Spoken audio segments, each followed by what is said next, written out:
बात नहीं थी उतने दिन तक शिव जी की किसी ने पूजा नहीं की। यह हम सब की कथा है।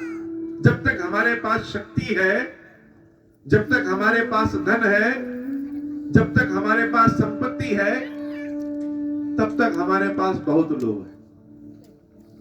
और जिस दिन शक्ति समाप्त हो जाती है उस दिन कोई पूछने नहीं आता है। शंकर जी के पास भी जितने दिन तक शक्ति नहीं थी उतने दिन कोई वेद पुराण इतिहास उठा के देख लीजिए, किसी ने भी शिव जी की पूजा नहीं की, क्योंकि शिव शिव नहीं, शिव शव के समान हो गए। आज बहुत दिनों के बाद यह संपूर्ण संसार प्रसन्न हुआ, क्योंकि प्रकृति ही पार्वती है और यह संपूर्ण ब्रह्मांड ही शंकर है। शंकर और पार्वती का जब मिलन हुआ, सबके दुख जैसे लगा कि दूर हो जाएगा। पार्वती मैया ब्याह करके जब कैलाश आती हैं, तो कैलाश में फिर से खुशी छा जाती है। उन्हीं देवी पार्वती के आगमन की खुशी में हम लोग एक त्योहार मनाते हैं जिसको कहते हैं होली। होली सब लोग जानते हैं ना। होली मनाने का एक कारण भगवान शंकर के साथ देवी पार्वती विवाह करके अपने कैलाश आए। समय बड़ा सुंदर शुरू हुआ और राम कथा भी समझ लीजिए कि वहीं से शुरू हुआ। बिना शिव जी के, बिना पार्वती जी की कथा सुने राम कथा शुरू ही नहीं हो सकता। तो जब हम सबके काम पूर्ण हो जाते हैं और जिम्मेदारी सर से उतर जाती है, चिंता से मुक्त हो जाते हैं, यह चेहरा अपने आप चमकने लगता है। बहुत भारी जिम्मेदारी अगर शरीर पे है, मन पे है, तो चेहरे की मलिनता अपने आप बढ़ जाती है, मुरझा जाता है चेहरा। लेकिन कोई खुशी की बात हो जाए, जिम्मेदारियों से मुक्त हो जाए, तो अपने आप चेहरे पर प्रसन्नता छा जाती है। शिव जी आज बड़े प्रसन्न है। क्यों प्रसन्न है? क्योंकि उनकी वह प्रिया जो सती थी, सती से पार्वती के भेष में आज उनके कैलाश आ गई। और जब शंकर जी प्रसन्न होते हैं तो राम जी के ध्यान में चले जाते हैं, और जब बहुत दुखी होते हैं तो राम जी के ध्यान में चले जाते हैं। तो एक बट वृक्ष के नीचे अपना आसन बिछाए शंकर जी आनंद भाव से हो। आज कोई काम उनसे कहने की जरूरत नहीं है, वह स्वयं अपना सारा काम कर लेते। जैसे हम लोग बड़े चिन्मय होते हैं तो अपना बिस्तरा खुदे बिछा लें, खाना खुदे निकाल लें, स्वयं भी पानी पिए, दूसरों को भी पिला दें। तो आज शंकर जी बड़े आनंदित हैं। एक वृक्ष के नीचे, बट वृक्ष के नीचे अपने आसन को बिठाते हैं और अपने पैर को चढ़ा करके एकदम आनंद के भाव में बैठ जाते हैं। शिव जी ध्यान में है, और जब ध्यान में आते हैं तो उनके शरीर में अपने आप तेज बढ़ जाता है। पार्वती मैया दूर से एक खिड़की से, एक झरोखे से अपने शिव जी को देखती है। बड़े दिनों के बाद आज शंकर के स्वरूप को देखने को मिला। और जब कोई अपना प्रिय देखने को मिल जाए, कोई इतना सुंदर हो, तो उसको देखते देखते देखते देखते देखते रहने का मन करता है। बड़े चुपके से, बिना कुछ बोले, आगे आ जाइए, आप लोग यहां बैठ जाइए। जितने लोग पीछे खड़े हैं, निवेदन है कि बैठ जाए। यह राम जी की कथा है। बड़े भाग्यशाली लोगों के कान में जाता है, और बड़े भाग्यशाली लोगों के कान और आंख दोनों से जाता है। और उससे भी ज्यादा भाग्यशाली लोग होते हैं जो अपने शरीर के हर भाग से राम कथा को सोख लेते हैं।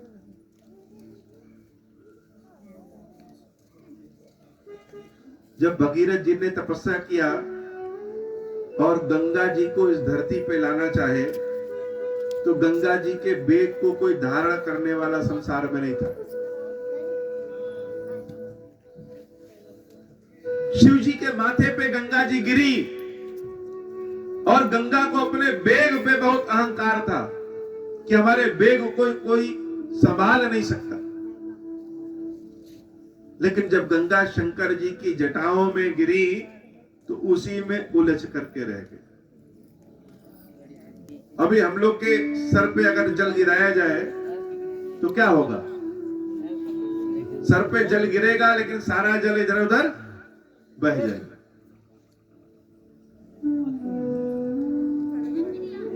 लेकिन शंकर जी ने क्या किया, सारी गंगा को अवशोषित कर लिया।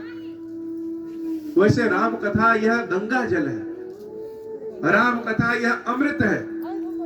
किसी के कानों में जाता है, किसी के आंखों और कानों दोनों से जाता है, किसी के शरीर के रोम रोम से जाता है, और बहुत कम ऐसे होते हैं जो इस गंगा को शिव की जटाओं की तरह अवशोषित कर ले।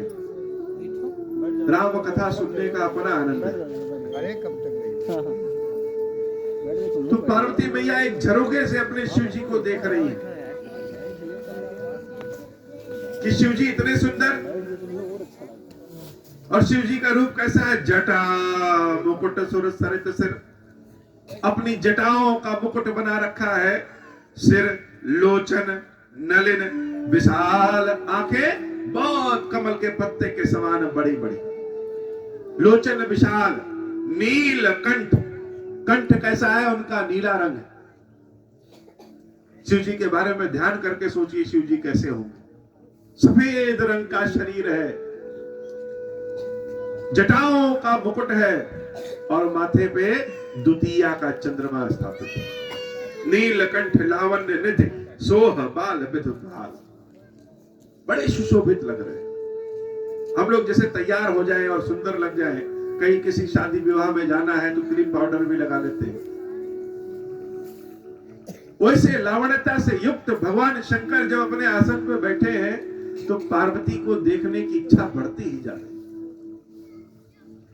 मन कर रहा है कि हिले ही ना, बस उनको, शिव जी को बस देखते रहे, देखते रहे, देखते रहे।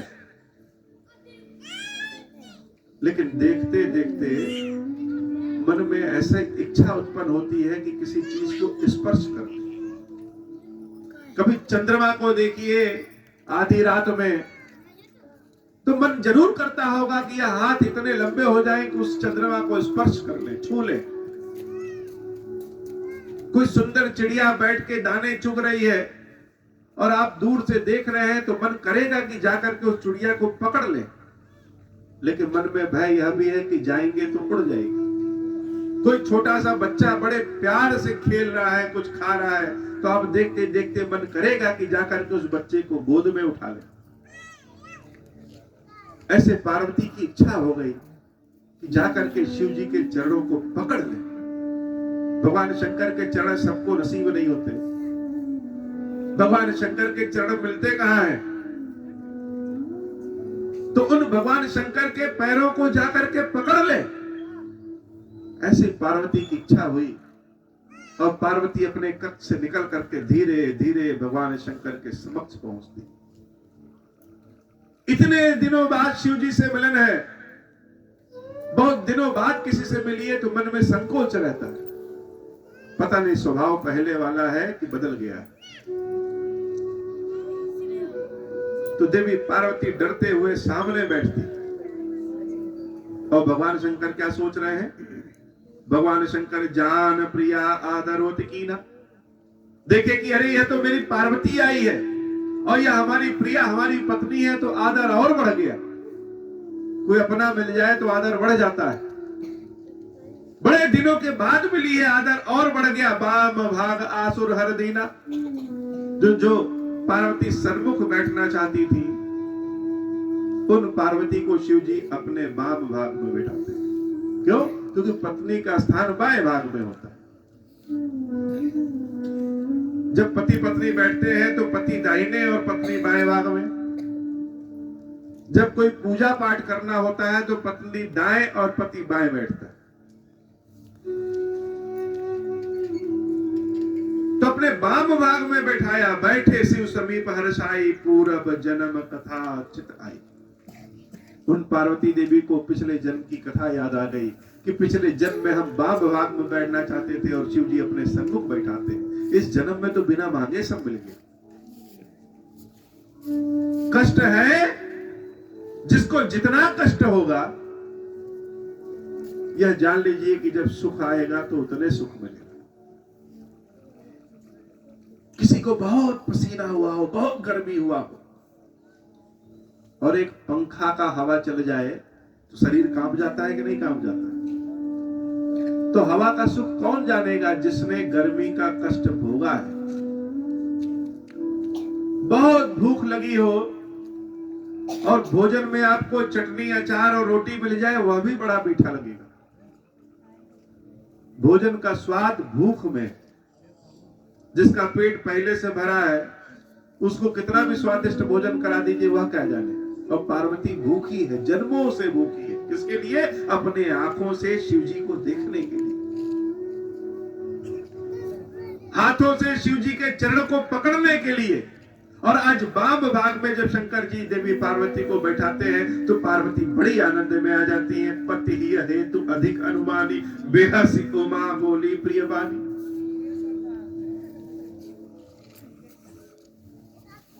आजकल के बच्चे तो बड़े तेज हैं, अपने पिताजी से कुछ मांगना हो तो डायरेक्ट मांग लेते हैं। लेकिन पहले के जमाने को याद करिए, अपना बचपना याद करिए।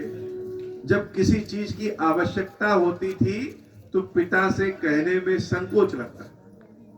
जहां पिताजी बैठ जाए वहां आदमी बैठ नहीं सकता था। पिताजी अगर घर में प्रवेश कर जाए तो जैसे लगे कि कोई कौन महाबली प्रवेश कर गया, सब दुमक जाते थे कमरे में। तो कोई चीज मांगना होता तो कैसे मांगते? अपनी मां से कहते थे। मां बच्चों के पिता के मूड को देखती थी कि आज दिमाग सही है तो कहते कि बच्चे को जूता चाहिए, बच्चे को कपड़ा चाहिए। पार्वती जगदम्बा है, वह संपूर्ण जगत की माता है। और जब भगवान शंकर के वाम भाग में बैठती है तो उनके मन में इच्छा उत्पन्न हो जाती है कुछ लेने की। किसी से प्रेम करिए तो उसका अधिकार भी बढ़ जाता है। बिना अधिकार के कोई प्रेम नहीं होता। प्रेम तो स्वतः अधिकार दे देता है। पार्वती को पाने की इच्छा हो गई तो क्या पाने की इच्छा हो गई? किसी को क्या पाने की इच्छा होगी?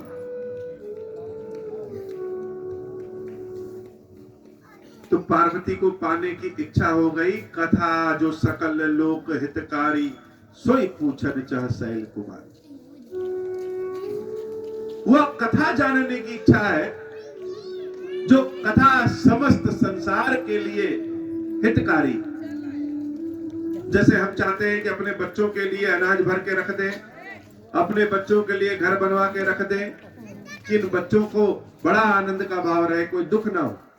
वैसे पार्वती मैया जानती है कि संसार में हमारे जो बच्चे हैं उनको उनका दुख कैसे दूर होगा? राम कथा से। इसलिए कथा ऐसी पूछ ले जिससे हमारे साथ साथ हमारे बच्चों का भी कल्याण हो। इसलिए कथा जो सकल लोक हितकारी, यह कथा कैसी है? सकल लोक हितकारी, सबके लिए हितकारी। कोई पढ़ा लिखा हो, अनपढ़ हो, कोई किसी जाति धर्म का हो, भगवान की कथा सबके लिए हितकारी होती है। सोई पूछन चाह शैल कुमारी। शैल कुमारी, शैल मतलब पत्थर, और कुमारी अर्थात पत्थर की पुत्री, पर्वत की पुत्री ही पार्वती कही जाती है। तो मानस में एक एक शब्द का उल्लेख बहुत सोच समझ के हुआ। पार्वती के अनेक नाम है, लेकिन यहां पे लिख रहे हैं बाबा शैल कुमारी। क्यों? जब तक हम राम कथा अपने कानों से न सुन ले तब तक हम लोग पत्थर के समान मूल हैं। भगवान के नाम जब तक कानों में न गाए तो समझ लीजिए जीवन पत्थर के समान है। तो पार्वती पत्थर के समान अपने को कहती है कि हे प्रभु, हमको राम कथा सुनाइए। शिव जी मुस्कुरा रहे हैं, कुछ बोल नहीं रहे। लेकिन देवी पार्वती को पता है कि मांगा कैसे जाता है। कोई कोई मांगता है तो 10 रुपए भी नहीं पाता है, और कोई कोई ऐसा होता है कि जो मांगने की कला में इतना निपुण है कि मांग ले तो लोग अपना सब कुछ उसको दे दे। देवी पार्वती को पता है कि मांगा कैसे जाता है।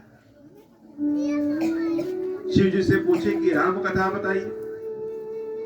अब शिव जी कुछ बोले उसके पहले ही पार्वती ने फिर से कह दिया, विश्वनाथ मम नाथ पुरारी, के प्रभु आप कौन है? आप विश्व के नाथ हैं। शंकर जी तो जगदीश्वर हैं, सबके भगवान हैं, सबके नाथ हैं, हमारे भी हैं, आपके भी हैं, उनके भी। शिव जी तो सबके हैं। तो हे प्रभु आप तो विश्व के नाथ हैं, लेकिन यह मत भूल जाइएगा कि आप विश्व के नाथ होने के साथ साथ इस पार्वती के भी नाथ हैं। सबके नाथ हैं, लेकिन इस पार्वती के भी नाथ हैं। अब पार्वती के नाथ आप हैं, इस अधिकार से हम आपसे मांग रहे हैं कि राम कथा बताइए। त्रिभुवन महिमा विदित तुम्हारी, सारा संसार आपकी महिमा जानता है। चरु अरु अचर नाग नर देवा, चर हो अर्थात जो चल सकता हो, अचर हो अर्थात जो चल नहीं सकता, जैसे पेड़ पौधे, नाग हो, किन्नर हो, देवता हो, ऋषि हो, महर्षि हो, मनुष्य हो, ऐसा कोई नहीं है संसार में जो हे शंकर जी आपकी महिमा न जानता। सकल करहि पद पंकज सेवा, सब आपके चरणों की सेवा करते हैं। किसी से आप मांगने जाइए कि 1 किलो चीनी दे दीजिए, और वो पहले ही कह दे कि नहीं चीनी हमारे पास नहीं, उसके पहले आप कह दीजिए अभी हम जानते हैं कि सवेरे 1 बोरा चीनी आपके आया है, तो मना नहीं कर पाएगा। तो भगवान शंकर से देवी पार्वती ऐसे पूछ रही है, ऐसे मांग रही है कि भगवान शंकर मना नहीं कर सकते। क्यों? क्योंकि हे प्रभु, प्रभु समर्थ सर्वज्ञ शिव, आप सामर्थ्यवान हैं। हम जो मांग रहे हैं भगवान वो आपके पास है। सकल कला गुण धाम, संसार में जितने गुण हैं सारे गुणों के धाम है आप। जोग, ज्ञान, वैराग्य, योग है आपके पास, ज्ञान है आपके पास, वैराग्य है आपके पास, निधि प्रणत कल्प तरु नाम, और आपका नाम ही कल्प वृक्ष है। शिव जी का जो नाम लेते हैं उसकी मनोकामना अपने आप पूर्ण हो जाती है। इसलिए हे प्रभु अगर आप हम पर प्रसन्न हैं तो ऐसी कृपा करिए और हमको राम कथा सुनाइए। प्रभु हमको राम कथा सुनाइए। हे प्रभु यह राम है कौन? एक राम जो दशरथ जी के पुत्र हैं, और एक राम जिसका नाम आप भी दिन रात लिया करते हैं। ये दोनों राम एक ही हैं कि दोनों अलग अलग? अगर जो दशरथ राजा दशरथ के जो पुत्र राम वो राम, और जिनका नाम आप लेते हैं वो राम, दोनों राम एक ही हैं, तो वह दशरथ के पुत्र कैसे? और अगर वह दशरथ के पुत्र हैं तो वह भगवान कैसे? इसलिए बताइए कि राम कौन है। हमारी बुद्धि भ्रमित हो गई है, हम समझ नहीं पा रहे हैं कि अगर वह ब्रह्म है तो जन्म कैसे लिए, और जन्म लिए तो ब्रह्म कैसे? या यह है कि जिस राम का नाम आप लेते हैं वह राम कोई अलग, और दशरथ जी के जो पुत्र हैं वह राम कोई अलग? दोनों राम एक ही है या दोनों अलग अलग है? जो अनिह व्यापक विभु को कहाऊं बुझाई नाथ महिषो। इसलिए हे प्रभु हमको समझा करके बताइए कि राम कौन है। यद्यपि स्त्री हूं मैं, हमारे पास बुद्धि नहीं है, ज्ञान नहीं है, अधिकारी भी नहीं है हम जान सके, पूछ सके कि राम कौन है, लेकिन फिर भी प्रभु इच्छा तो इच्छा है, किसी के मन में आ गई। आपके चरणों को यह पार्वती बार बार पकड़ती है और पूछती है कि बताइए राम कौन। देवी पार्वती अपने माथे को धरती पे बार बार पटक पटक के पूछते हैं कि भगवान बताइए कि राम कौन है।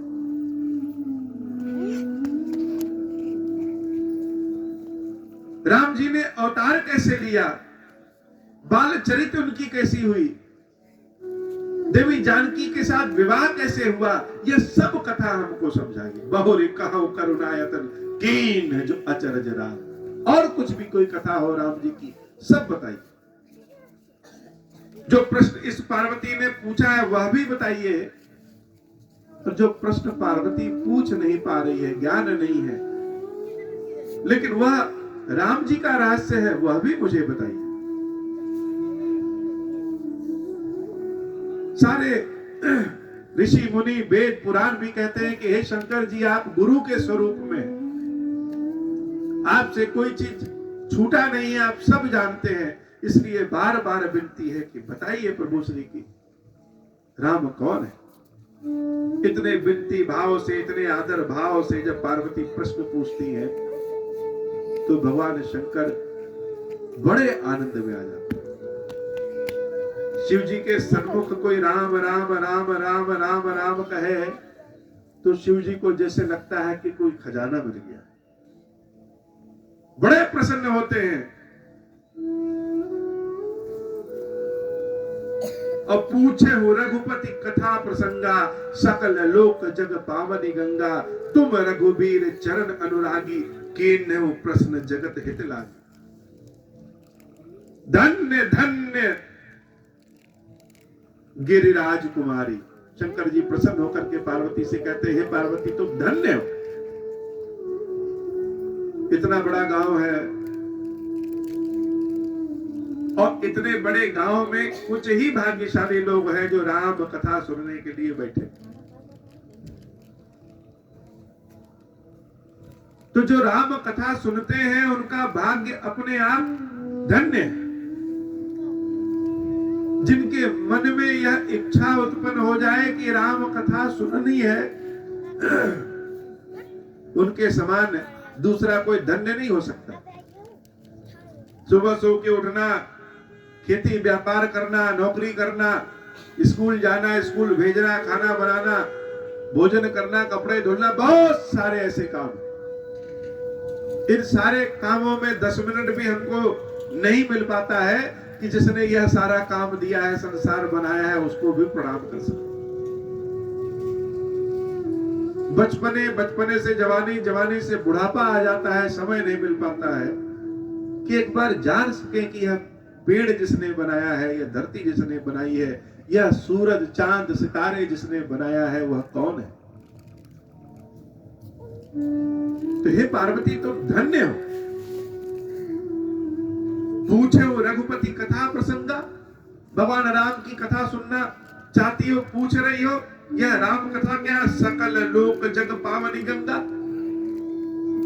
समस्त लोगों को जो तार कर सके, उद्धार कर सके, यह राम कथा ही वह गंगा है। और हम जानते हैं कि इसमें तुम्हारी चतुराई है। अपने संसार की संतानों के हित के लिए तुमने यह राम कथा के बारे में प्रश्न किया।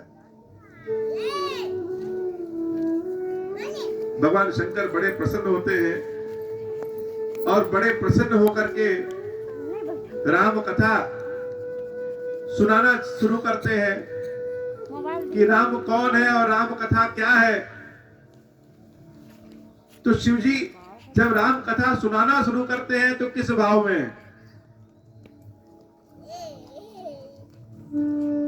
आप कभी सोचिए, मन में सोचिए कि चारों ओर गुलाब का फूल बड़ा अच्छा है, तो मन में गुलाब का फूल हो जाएगा, मन बड़ा प्रसन्नचित्त हो जाएगा। प्रश्न पूछने वाले के अंदर इतनी शक्ति होती है कि प्रश्न सुनने वाले के भाव को बदल दे। कोई आपसे पूछ दे कि माता जी यह बताइए कि छोला भटूरा कैसे बनाया जाता है,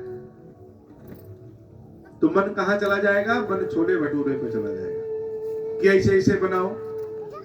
कोई पूछ दे कि ये बताइए कश्मीर कैसा है, तो मन कहां चला गया? मन कश्मीर चला गया। बड़ा सुंदर हो गया, इतने बड़े बड़े पहाड़, इतने सफेद सफेद बर्फ, ठंडा ठंडा। कोई पूछ दे कि गंगा जी में स्नान करके कैसा लगता है, तो मन कहां चला गया? मन गंगा जी के पास चला गया, अपने आप मन चला जा रहा है। और कोई पूछ दे कि कानपुर का गंदा नाला कैसा है, तो मन कहाँ चला गया?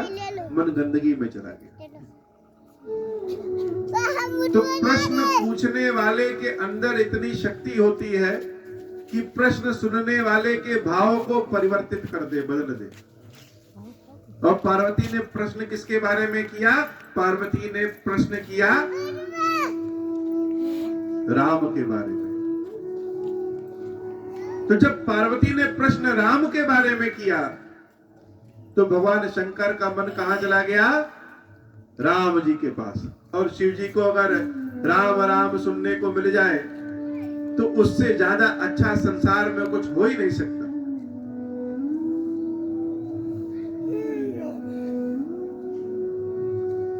अब शिव जी ने राम जी के बारे में बताया कि राम जी हैं कौन, कैसे हैं, भगवान है कौन, भगवान का स्वरूप कैसा है।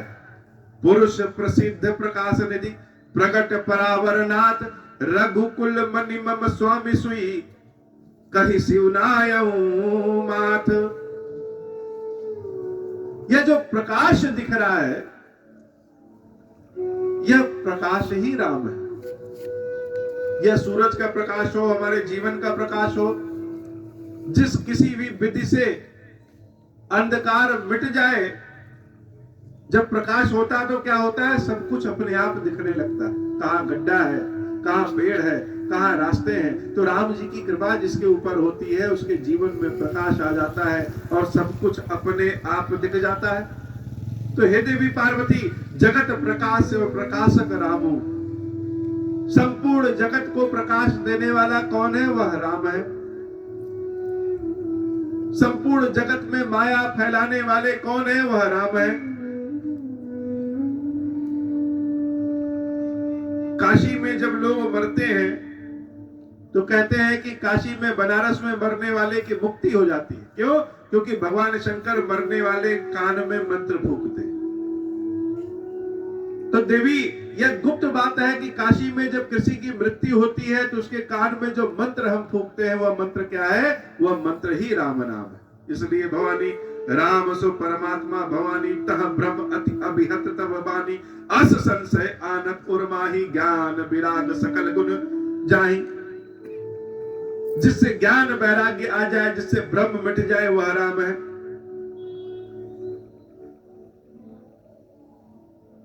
और बड़े भाग्य से, जन्मों के प्रसाद से, जन्मों के पुण्यों के प्रसाद से, कृपा से यह मन में विचार आता है कि राम कौन है, कहां से है। तो शिव जी देवी पार्वती को राम जी की कथा सुनाना शुरू करते हैं। और कथा सुनाने के पहले क्या करते हैं? अपने मन को राम जी की कथा में डुबो देते हैं। जैसे किसी के सामने खीर पूड़ी रखी हो तो खीर पूड़ी कैसे खाएगा? पहले खीर पी जाएगा फिर पूड़ी खाएगा, या पहले पूड़ी खा लेगा फिर खीर खाएगा? कैसे खाएगा? आप लोग से प्रश्न है। अगर खीर पूड़ी आपके सामने रखी है तो कैसे खाएंगे? पूरी खीर में डाल। बहुत बढ़िया उत्तर है। पूड़ी को तोड़ करके खीर में डाल करके खाएंगे। अगर पहले हम पूड़ी खा लिए तो खीर पूड़ी का स्वाद तो नहीं मिला। अर्थात जिसका स्वाद लेना है पहले उसमें डूबना पड़ता है। शिव जी जब राम कथा सुनाना शुरू करते हैं तो अपने मन को पहले राम रूप खीर में डुबो देते हैं, और जब पूरी खीर में से निकालते हैं तो खीर उसमें से चूती रहती है और मुख में लेते हैं। राम कथा सुनने के लिए पहले अपने आप के, अपने मन को राम जी में डुबो देना पड़ता है। और जब राम कथा सुनाना भगवान शंकर शुरू करते हैं तो देवी से कहते हैं, हे देवी, जो सबसे पहले तुम्हारी शंका है कि राम कौन है, मंगल भवन मंगलहारी द्रवहु सो दशरथ अजर बिहारी। जो मंगल ही मंगल करता है, जो मंगलों का नाश करता है, वह राम। द्रवहु सो दशरथ अजर बिहारी, वही मेरे राम दशरथ जी के आंगन में खेल रहे हैं। अर्थात दशरथ जी के पुत्र जो राम है और भगवान शंकर जिनका नाम लेते हैं वह दोनों राम एक हैं, इसमें कोई संदेह नहीं। इसमें किसी को शंका नहीं करना चाहिए कि दशरथ के जो पुत्र हैं वह राम और भगवान शंकर के राम दोनों अलग हैं। दोनों एक ही।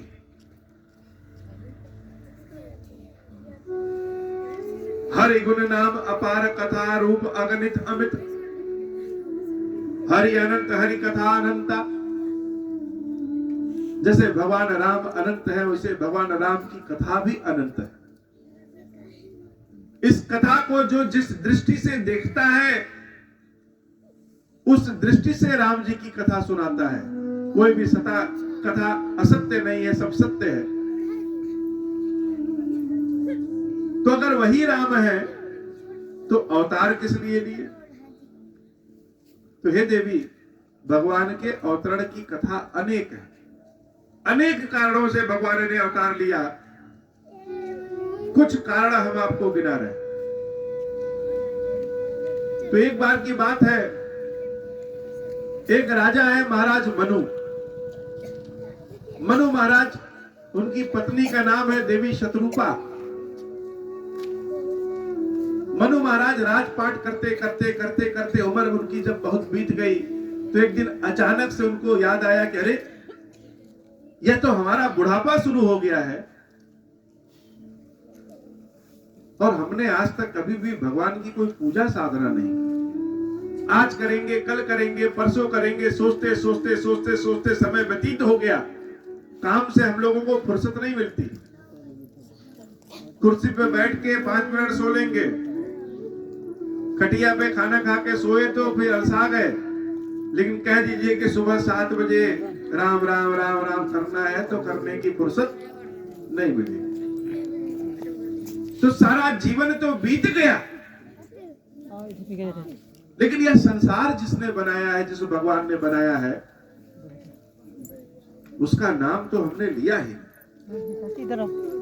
उसी क्षण उसी समय मनु महाराज अपने राजपाट को अपने बच्चों को दे करके अपनी पत्नी सहित जंगल चले जाते हैं। आ जाते हैं नैमिषारण्य।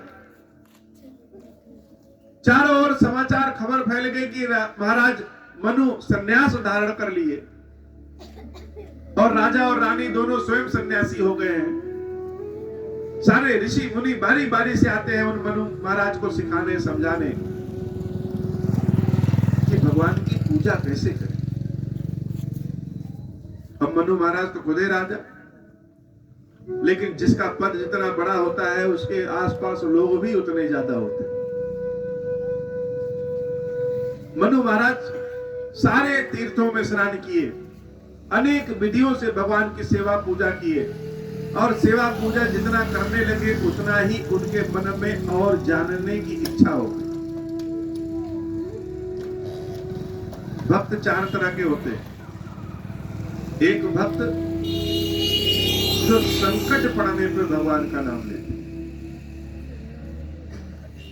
बहुत समस्या में है, बहुत परेशानी में है, कोई रास्ता नहीं दिख रहा है, तब भगवान की शरण में जाएंगे कि भगवान अब आप ही बचाइए और कोई रास्ता है नहीं। ऐसे भक्त भी भगवान को बहुत प्रिय होते हैं। संकट पड़ने पे कहीं और जाने की अपेक्षा भगवान के पास चले जाइए। दूसरे भक्त होते हैं जो किसी लालसा में भगवान के पास जाते हैं। 5 किलो लड्डू चढ़ा देंगे तो हमारी शादी करवा दीजिए। नौकरी नहीं लग रही है, 10 किलो लड्डू चढ़ाएंगे, नौकरी लगवा दीजिए। कुछ लोग तो ऐसे भी हैं जो कहते हैं कि हमको परीक्षा में पास करवा दीजिए। तो जो किसी लालच में भगवान के पास जाते हैं वह दूसरे तरह के भक्त होते हैं। ऐसे भी भक्त में कोई बुराई नहीं है, भक्त सब अच्छे होते हैं, भगवान को सब प्रिय। किसी दूसरे से मांगने की अपेक्षा भगवान से मांगे। किसी से क्या मांगे? जो देने वाला सबको है, सीधे उसी से मांगे। तीसरे तरह के भक्त होते हैं जिज्ञासु भक्त, जो जानना चाहते हैं कि यह राम जी कौन है, शंकर जी कौन है, कैसे मिलेंगे, किस रूप में मिलेंगे, कौन सा मंत्र पढ़ें, कौन सी पूजा करें कि शंकर जी साक्षात प्रकट हो जाए। और चौथे तरह के भक्त होते हैं ज्ञानी भक्त, जो सब कुछ जानते हैं कि शंकर जी कैसे हैं, राम जी कैसे हैं, कब क्या होने वाला है। तो महाराज मनु जिज्ञासु भक्त हो गए। उनके मन में इच्छा हुई कि जिसकी पूजा पाठ इतना बढ़िया है वो भगवान का दर्शन करने को मिल जाए तो कितना बढ़िया होगा। तो भगवान का दर्शन करना चाहे, लेकिन किसी काम को आप किसी से पूछिए यह काम करें कि ना करें, तो लोग अपने अपने हिसाब से उत्तर देते हैं। कुछ लोग इतना भटका देंगे कि आप काम ही भूल जाएंगे। लोगों ने प्रश्न किया किस भगवान से मिलना चाहते हैं। अब मनु महाराज हो परेशान कि सही बात है, किस भगवान से? कृष्ण जी से मिलना चाहते हैं, राम जी से मिलना चाहते हैं, शंकर जी से मिलना चाहते हैं, हनुमान जी से मिलना चाहते हैं, काली मैया से मिलना चाहते हैं, शनि देवता से मिलना चाहते हैं, किस भगवान से मिलना चाहते हैं? मनु महाराज बड़े चिंतित हुए कि यह तो सत्य बात है, हम भगवान का दर्शन करना चाहते हैं, लेकिन भगवान के किस रूप का दर्शन करना चाहते हैं? तो जब काम कहीं नहीं बनता है तो काम भोले बाबा के यहां बनता है, महादेव जी के यहां बनता है। उन मनु महाराज ने पहले शंकर जी को जल चढ़ाया, और महादेव ऐसे हैं कि कुछ मांगने की आवश्यकता नहीं है। शिव जी के समक्ष सच्चे मन से, सच्चे भाव से हाथ जोड़कर खड़े हो जाइए, शिव जी जान जाते हैं कि आप क्यों आए। बोलने की भी आवश्यकता नहीं है शिव जी के समक्ष। भगवान शंकर ने ज्ञान दिया और मनु महाराज के मन में अपने आप इस प्रश्न का उत्तर मिल गया कि हम किस भगवान का दर्शन करना चाहते हैं। मनु महाराज ने कहा कि हम उस भगवान का दर्शन करना चाहते हैं जो भगवान शंकर के हृदय में, जिस भगवान का रूप, जिस भगवान का नाम शंकर जी के हृदय में है, हम उसी भगवान का दर्शन करना चाहते हैं। अब लगे तपस्या करने भगवान के स्वरूप का। तपस्या करते करते करते करते बहुत समय बीत गया, शरीर जर्जर हो गया, लगे कि प्राण अब निकल जाएंगे। भगवान का दर्शन इतना आसान तो है नहीं। अब जब अपना पुरुषार्थ समाप्त हो जाता है, अपना बल समाप्त हो जाता है, वही भगवान की कृपा प्राप्त हो जाती है। लगा कि अब प्राण निकल जाएगा शरीर से, हाथ जोड़ करके खड़े हैं, प्रभु का नाम ले रहे हैं, राम राम राम राम राम राम। लगा कि अब गिरे तब गिरे, उसी समय भगवान की वाणी सुनाई दी कि हे मनु, आंखें खोलो। मनु महाराज जब आंखें खोलते हैं तो सामने देख रहे हैं कि भगवान राम अपनी आदि शक्ति देवी सीता के सामने प्रकट है। प्रभु को देखते ही मनु महाराज जैसे किसी डंडे को छोड़ दीजिए तो गिर पड़े, वैसे ही भगवान के चरणों में गिर पड़ते। लेकिन एक अनोखी बात हो गई कि जो दुबले पतले मनु महाराज थे, भगवान की वाणी जब कान में पड़ी तो शरीर फिर से हृष्ट पुष्ट हो गया। ऐसे लगा जैसे कि अभी अभी राजमहल से नहा के आए। भगवान के चरणों में देवी शत्रुपा और मनु महाराज गिर पड़े। प्रभु कहते हैं कि हे मनु, बताओ किस लिए हमको पुकार रहे? एक होता है जपना। जपना का मतलब माला लेकर के हम भगवान के नाम का सुमरण कर रहे हैं, ओम श्री राम ओम श्री राम ओम श्री राम। 11 माला किए, 5 माला किए, 1 माला किए। एक होता है रटना।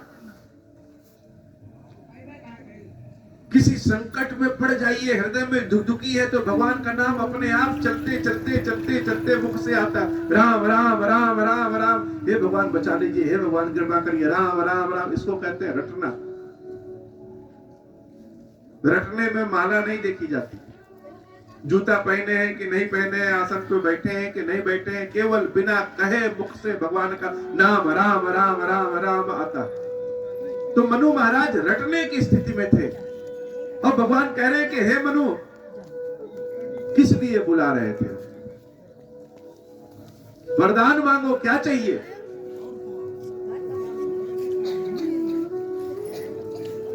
अब लोग आसन पे बैठ जाइए, पीछे से सब लोग आगे आ जाइए बैठने।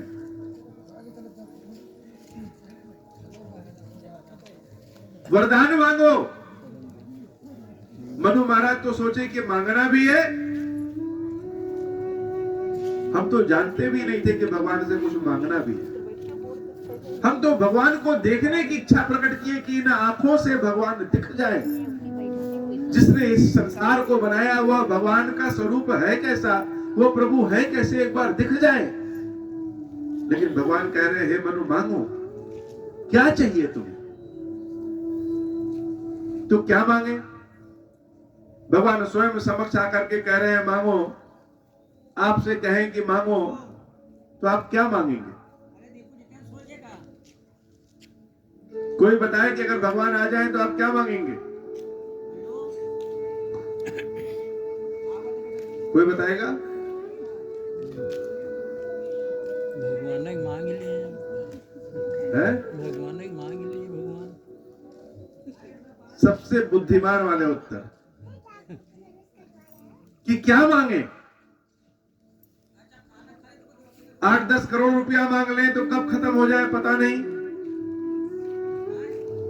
घर मांग ले, भूकंप आ जाए, गिर जाए, खत्म हो जाए। ऐसी कौन चीज मांग ले जो कभी समाप्त ना हो? तो भगवान से भगवान को ही मांग। भगवान को मांग ले, कोट के जेब में रखे रहे।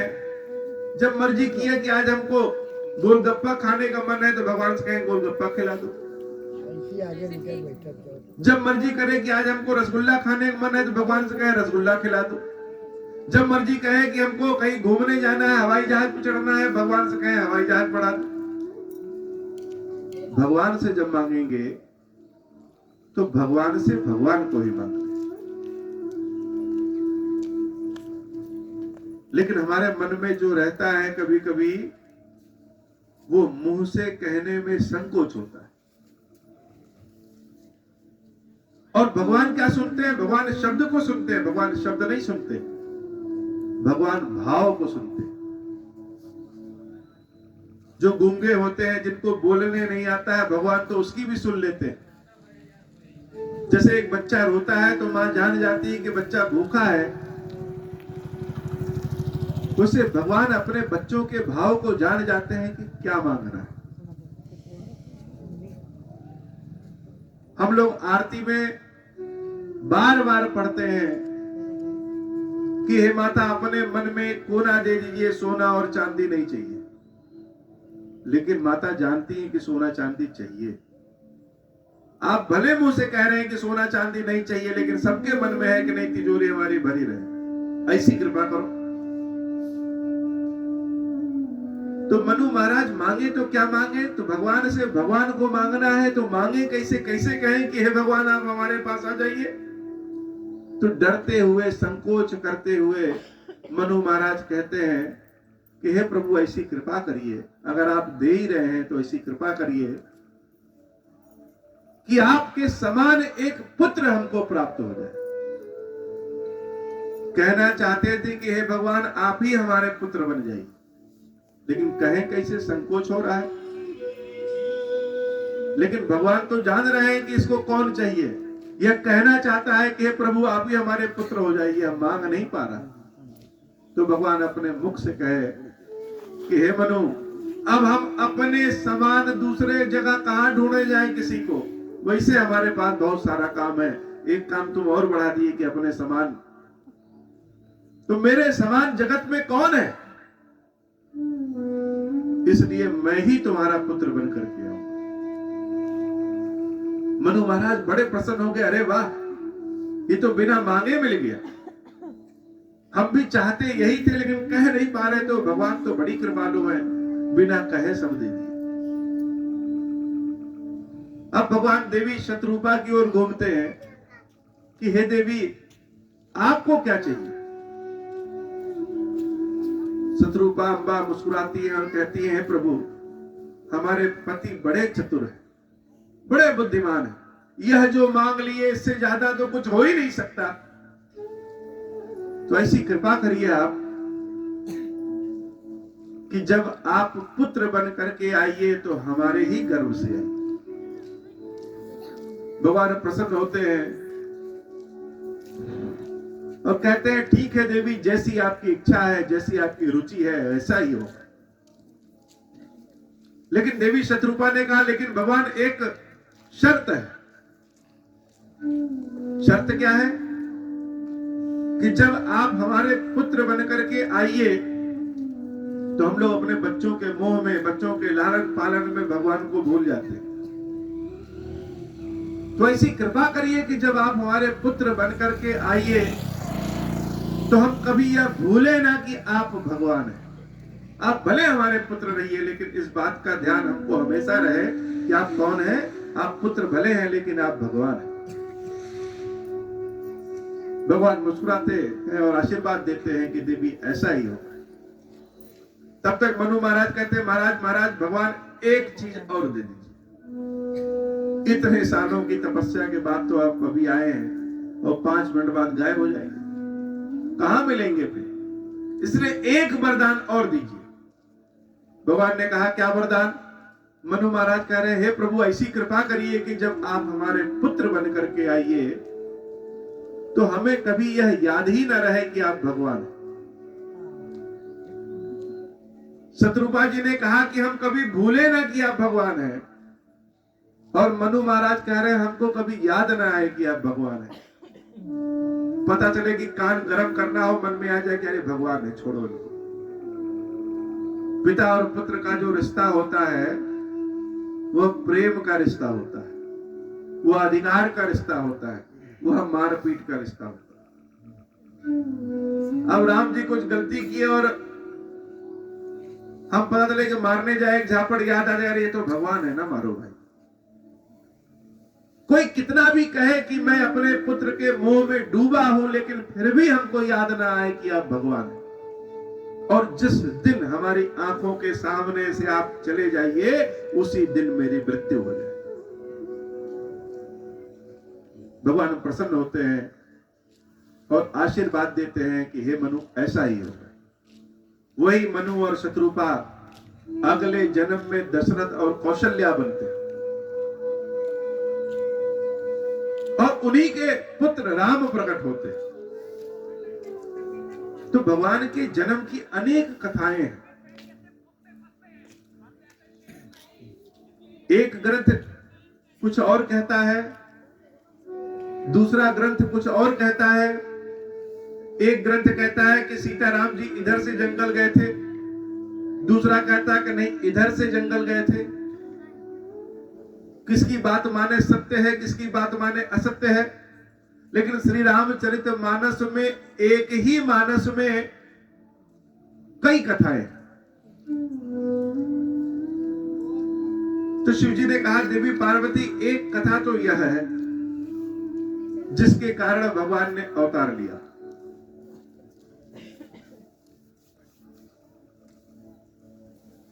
एक कथा हम और सुनाते हैं आपको जिसके कारण भगवान ने अवतार लिया। कि एक राजा है, राजा प्रताप भानु। राजा प्रताप भानु बड़े ही शक्तिशाली राजा है और उनके छोटे भाई का नाम है अरिमर्दन। तो जैसे मनु महाराज के मन में यह इच्छा उत्पन्न हुई कि राजपाट छोड़ो और भगवान के नाम में लीन हो जाओ, राजा प्रताप भानु के मन में यह इच्छा हुई कि हमारा राजपाट कभी समाप्त ही ना हो। हम सब लोग सोचते हैं जब सुख संपदा हमारे पास रहे तो यह इच्छा होती है कि हम हमेशा जवान बने रहे, संपत्ति हमारी हमेशा बनी रहे, हमारी मृत्यु ना हो, कोई रोग दुख व्याधि हमको न पकड़े। यह प्रायः लोगों के मन में होता है। और जितना मिलता जाए उतना ही और इच्छा बढ़ती जाती है। तो राजा प्रताप भानु समूची पृथ्वी को जीत लिए, लेकिन उनके मन में यह इच्छा है कि ऐसी कृपा हो जाती कि हम कभी मरे ही ना। जो जो यज्ञ पुराणों में, वेदों में बताया गया है, सारे यज्ञ को राजा प्रताप भानु हजार हजार बार करवाए, बहुत शक्ति अर्जित की। तो एक बार की बात है कि विंध्याचल के जंगल में कुछ जानवर ऐसे थे जो राजा प्रताप भानु के प्रजाओं को खा जाते थे,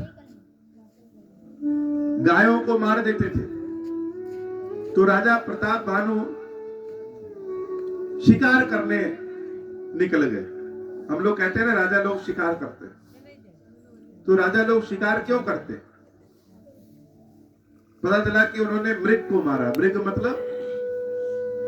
मृग का मतलब लोग जानते हैं हिरन। अब कोई राजा बहुत बहादुर है और हिरन को मार के आया तो उसमें बहादुरी क्या है? हिरन को तो बच्चा भी मार दे।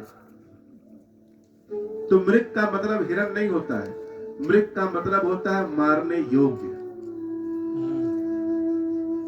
ऐसा पशु, ऐसा जानवर जो हमारी गायों को खा जाए, हमारे बच्चों को खा जाए,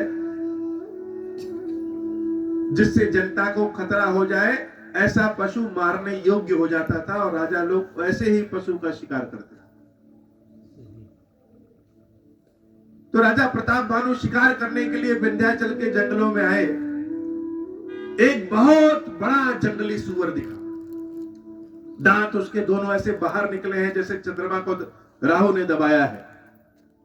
राजा प्रताप भानु उस सुअर को मारने के लिए तीर चलाते हैं। वह सुअर दाएं बाएं करते हुए निकल के भाग जाता है और राजा भानु उसके पीछे पीछे पीछे पीछे घोड़े लेकर के भाग जाते हैं। सेना पीछे छूट गई। राजा प्रताप भानु सुअर के पीछे पीछे दौड़ते हैं और रास्ता भूल जाते हैं, जंगल में भटक जाते हैं। खुद भी प्यासे हो गए, भूखे हो गए और उनका घोड़ा भी बड़ा प्यासा हो गया। जल ढूंढते ढूंढते ढूंढते ढूंढते जंगल में जाते हैं तो एक कुटिया दिखती है उनको।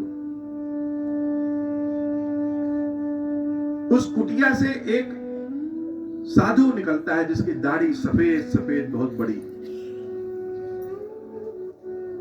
हम लोग कभी कभी अनजाने में कोई ऐसा आदमी मिल जाए जो धोती पहना हो या बिना वस्त्र का हो, दाढ़ी उसकी बड़ी बड़ी हो, तो हम लोग सोचते हैं बहुत बड़े महात्मा हैं, इनके चरण पकड़ लो, इनका आशीर्वाद मिल जाए तो एकदम खजाना हमारा खुल जाएगा।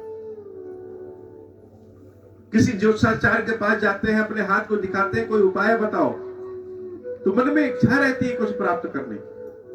उस जंगल में उस साधु को देख करके राजा प्रताप भानु के मन में यह आ जाता है, यह तो बड़ा तपस्वी आदमी लग रहा है, इनके चरणों को पकड़ ले तो इनके आशीर्वाद से हमको धन पद प्रतिष्ठा बहुत दिनों तक मिलेगी, कभी मेरी मृत्यु नहीं होगी। तो राजा प्रताप भानु उसी साधु के आश्रम में जलपान करते हैं। और वह साधु कौन है? वह साधु राजा प्रताप भानु का शत्रु है, जिसके राज्य को राजा प्रताप भानु ने जीत लिया है और वह छिपने के उद्देश्य से अपनी दाढ़ी को बढ़ा करके जंगल में छिप करके रह रहा है। वह तो प्रताप भानु को पहचान गया, लेकिन प्रताप भानु नहीं पहचान पाए।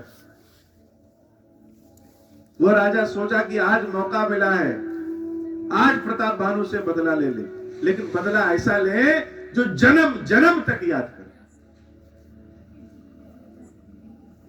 अब राजा प्रताप भानु से वह नकली साधु तरह तरह की ज्ञान विज्ञान की बातें करता है। राजा प्रताप भानु के मन में उस तपस्वी के लिए और श्रद्धा बढ़ जाती है। प्रताप भानु सोचते हैं कि अच्छा हुआ रास्ता भटक गए, नहीं तो ऐसा आदमी कहां मिलता। वो तपस्वी कहता है कि राजन बताओ क्या वरदान चाहिए। राजा प्रताप भानु कहते हैं प्रभु ऐसा वरदान दीजिए कि हमारी मृत्यु ही कभी ना हो, कोई व्याधि ना हो, कोई रोग ना हो, हमारी युवा अवस्था समाप्त ना हो। राजपाट हमारा हमेशा चलता रहे। तो वो नकली साधु कह रहा है निश्चित रूप से ऐसा होगा। हे राजन, मेरे बताए गए उपाय को अगर तुम करोगे तो ऐसा होगा। तुमको किसी और से खतरा नहीं है। खतरा किससे है? खतरा सिर्फ ब्राह्मणों से। ये ब्राह्मण जो होते हैं ये बड़ी शक्तिशाली है। अगर यह किसी को आशीर्वाद दे दे तो वो बन जाता है, और किसी को श्राप दे दे तो मिट जाता है। तुमको ब्राह्मणों को अपने बस में करना है। तो ब्राह्मण लोग बस में कैसे होंगे?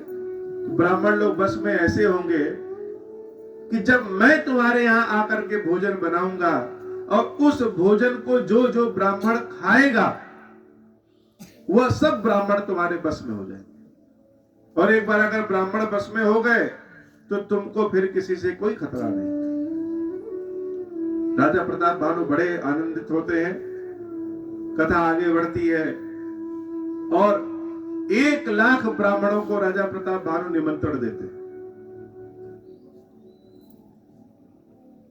और वह जो नकली साधु है वह राजा प्रताप भानु के मंत्री का वेश बना करके राजा प्रताप भानु के राज्य में आ जाता है और उनके असली मंत्री को पकड़ करके अपनी गुफा में छिपा देता है और अपने हाथों से भोजन बनाता है। और भोजन बनाने के बाद उस भोजन में वह मनुष्यों का मांस, जानवरों का मांस मिला देता है। सारे ब्राह्मण लोग बैठते हैं भोजन करने। भोजन सामने आता है, तब तक वह नकली साधु मायावी आकाशवाणी करा देता है कि हे ब्राह्मणों, भोजन न करना, तुम्हारे भोजन में ब्राह्मणों का मांस मिला। सुनते नहीं कि सारे ब्राह्मण क्रोधित हो जाते। जब भगवान अगर किसी बड़े पद पे बैठाए तो कान का कच्चा नहीं होना चाहिए कि किसी ने शिकायत किया तुरंत बरस पड़ी। विचार करिए कि जो सूचना हमारे तक आई है सत्य है कि नहीं सत्य है। और अगर जो जितने बड़े पद पे बैठेगा अगर गलती उससे होगी तो उसका दुष्परिणाम सारे समाज को भुगतना पड़ेगा। जो छोटे पद पे बैठा है अगर उससे गलती हो गई तो सारे समाज को नहीं भुगतना है, लेकिन जो जितने बड़े पद पे बैठा है उससे गलती हो गई तो उसका दुष्परिणाम सारे समाज को भुगतना है। सारे ब्राह्मण जब सुनते हैं आकाशवाणी से कि हमारे भोजन में मांस मिला है, सब खड़े होकर के तुरंत हाथ में जल लेकर के श्राप दे देते हैं कि हे राजन, तुम्हारा व्यवहार तो राक्षसों की तरह है, तो जाओ। हमारा श्राप देता है कि तुम पूरे परिवार सहित, कुल सहित राक्षस बन जाओ। साल भर में ही उन राजा प्रताप भानु का पूरे कुल समाज सहित विनाश हो जाता है। और वही राजा प्रताप भानु अगले जन्म में रावण के रूप में जन्म लेते हैं। उनका भाई अरिमर्दन कुंभकर्ण के रूप में जन्म लेता है और जो सचिव था जिसको उस तपस्वी ने गुफा में अपने रख लिया था वह विभीषण के रूप में जन्म लेता है। तीनों भाई तपस्या करते हैं, ब्रह्मा जी प्रसन्न होते हैं। तो जो हमारे मन की इच्छा पिछले जन्म में है वो जन्म जन्म तक मिटती नहीं है। इस जन्म में जो कुछ हम सीख रहे हैं यह अगले जन्म में काम आता है। तो शरीर भले ही बदल गया, लेकिन राजा प्रताप भानु जो रावण बन गए हैं उनके मन में इच्छा अभी भी क्या है? अजरता, अमरता। ब्रह्मा जी से वरदान मांगा कि प्रभु ऐसी कृपा करिए कि हम कभी मरे ना। ब्रह्मा जी कहे भाई यह वरदान तो मेरे बस की बात नहीं, कुछ और मांगो। तो रावण ने मांगा ऐसी कृपा करिए कि मनुष्य और बंदर को छोड़ करके कोई हमें मार ही ना सके। अब शरीर हमारा इतना बड़ा और एक चींटी हमको मार सकती है, ऐसा हम सोच सकते हैं क्या? तो रावण सोचा कि मनुष्य और बंदर को तो हम कच्चा खा जाएंगे, ये हमारा क्या बिगाड़ेगा। ब्रह्मा जी ने आशीर्वाद दे दिया। उनका भाई कुंभकर्ण इतना बड़ा शरीर वाला था कि ब्रह्मा जी सोचे कि अगर यह कुछ मांग लेगा तो सारे पृथ्वी का अनाज तो एक ही दिन खा जाएगा। तो सरस्वती मैया की माया ऐसी होती है कि वह कुंभकर्ण ब्रह्मा जी से इंद्र का आसन मांगना चाह रहा था, लेकिन उसने निद्रासन मांग लिया कि ऐसी कृपा करिए कि हम सोते रहे। और विभीषण जी ने ब्रह्मा जी से मांगा कि प्रभु ऐसी कृपा करिए कि भगवान की भक्ति हमारे मन में रहे। उन्हीं रावण के उद्धार के लिए भगवान अवतार लेते। रावण चारों ओर पाप फैलाता है। पाप कैसे फैलाता है? किसी व्यक्ति को कमजोर करना है तो क्या उपाय? उसका भोजन बंद करा दी। अगर भोजन बंद हो गया तो व्यक्ति तो वैसे ही कमजोर हो गया। इस कलयुग में देवताओं के पास भी शक्ति नहीं। क्यों नहीं है? क्योंकि यज्ञ, तप, हवन, जप, तप यह सब बंद है। बहुत कम लोग ऐसे हैं जो भगवान की सेवा पूजा में हैं। अगर 1000 लोग हैं तो 1000 लोग में कोई 2 ही लोग ऐसे होंगे जो भगवान की सेवा पूजा में। तो रावण ने कहा जहां जहां भगवान का कीर्तन हो, भगवान की कथा हो, यज्ञ, तप, हवन हो, उस सबको बंद करा दो। सारे देवता निर्बल हो जाएंगे। चारों ओर बंद हो गया, सारे देवता निर्बल हो गए और सबको रावण ने बंदी बना दिया। धरती विचलित हो गई। भगवान का नाम कोई कस के नहीं ले सकता था। देवता, ऋषि सब गुफाओं में छिप गए। भगवान का नाम जहां जीवन को मुक्ति देता है, अगर राक्षस ने सुन लिया तो गला ही काट देगा। तो सब चुप हो गए, शांत हो गए, एक जगह बैठ के राम राम कर रहे। जब विपत्ति हमारे ऊपर बहुत ज्यादा बढ़ जाती है तो हमारे मन में भगवान से श्रद्धा, विश्वास समाप्त होने लगता है कि भगवान कुछ है नहीं, यह सब व्यर्थ की बात है। भगवान होते तो बचाने नहीं आ जाते। लोग कहते हैं कि अमरनाथ की यात्रा में लोग जा रहे थे भगवान के लिए और रास्ते से पहाड़ टूटा, लोग मर गए। केदारनाथ में इतने लोग गए भगवान के दर्शन के लिए, लोग मर गए। तो यह कैसे भगवान? तो जिस चीज को समझ में ना आए उस पे उंगली नहीं उठानी चाहिए।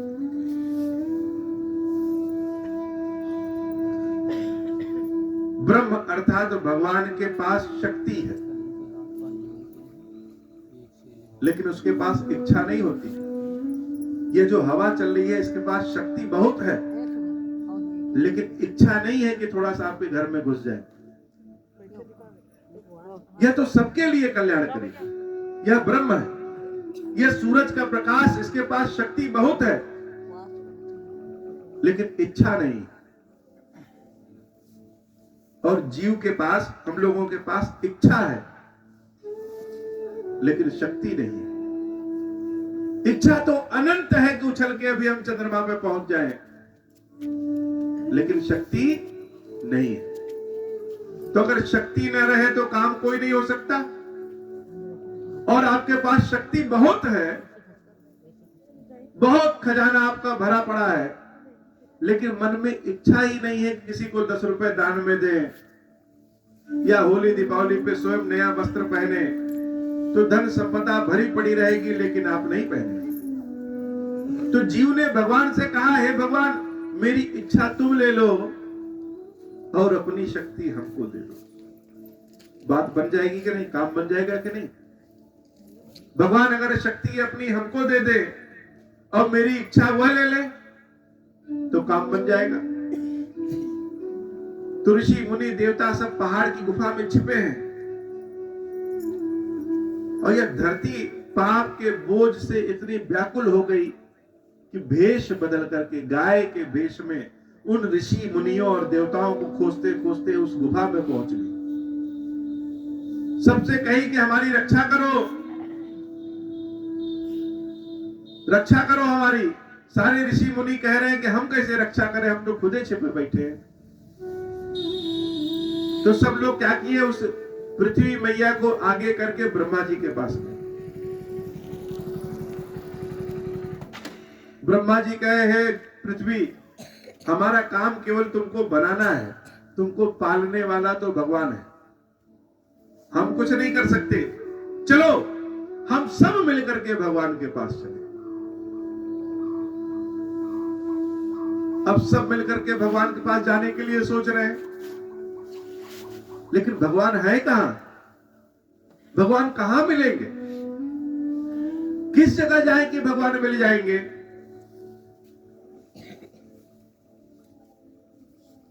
अब सबके मन में यह प्रश्न हो गया कि भगवान है कहां और भगवान मिलेंगे कहां? आधे से ज्यादा लोगों के मन में तो श्रद्धा विश्वास ही खत्म हो गई कि भगवान है।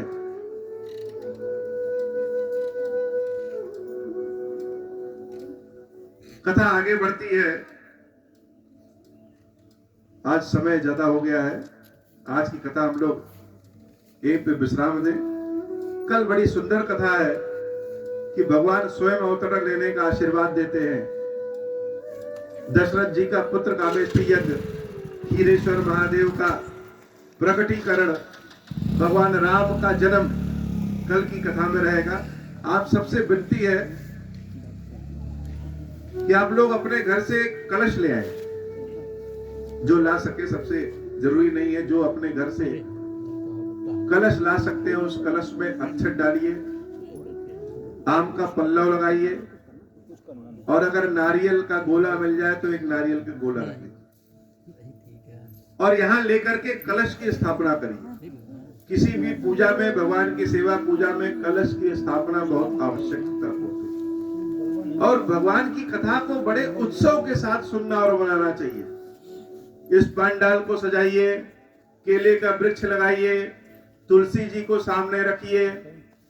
यह गांव ऐसा लग रहा है कि जैसे कहां हम अरब देश में पहुंच गए। यह भारत है, तुलसी जी नहीं है राम कथा में। बिना तुलसी जी के ठाकुर जी प्रसन्न नहीं होते। तुलसी जी न मिले, तुलसी की माला ले आइए और एक कलश की स्थापना जरूर करिए। जितने लोग हैं सब लोग अपने अपने घर से एक एक कलश ले आए। सब नहीं ला सकते कोई बात नहीं, लेकिन कम से कम एक कलश ले आए, क्योंकि कलश कौन है? क से काली, ल से लक्ष्मी और श से शारदा। हिंदू धर्म में कोई भी ऐसी चीज नहीं है कि नाम ऐसे रख दिए,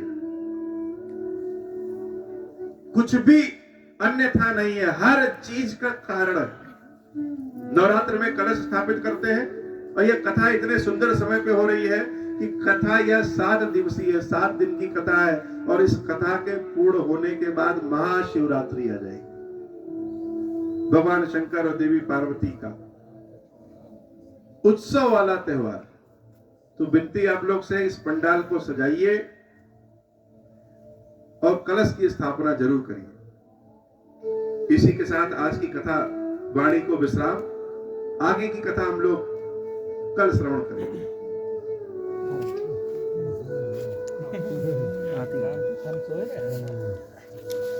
कल हम लोग 7 बजे आ जाएंगे, राइट टाइम।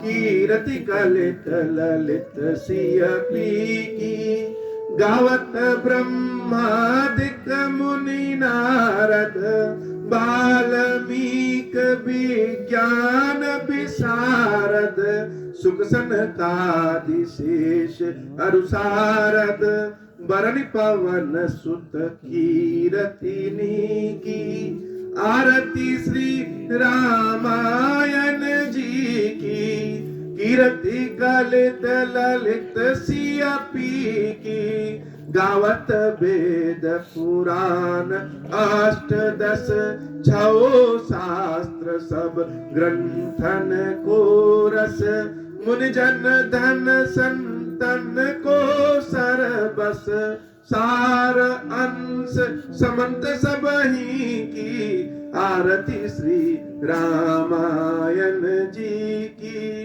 कीरति कलित ललित सिय पीकी, गावत संतत शंभु भवानी, अरुघट संभव मुनि विज्ञानी, व्यास आदि कवि बरज बखानी, काग भूसुंडी गरुड़ के ही की, आरती श्री रामायण जी की, कीरति कलित ललित सिय पी की, कलिमल हरन विषय रस पी की, सुभग सिंगार मुक्ति जुबती की, दलन रोग भव मूरी अमी की, तात मात सब विधि तुलसी की, आरती श्री रामायण जी की, कीरति कलित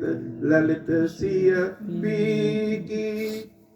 बोलिए सियावर रामचंद्र जी की जय हो, बोलिए वीर बजरंग बली की जय हो, बोलिए खीरेश्वरी मैया जी की जय हो, बोलिए खीरेश्वर महादेव जी की जय हो।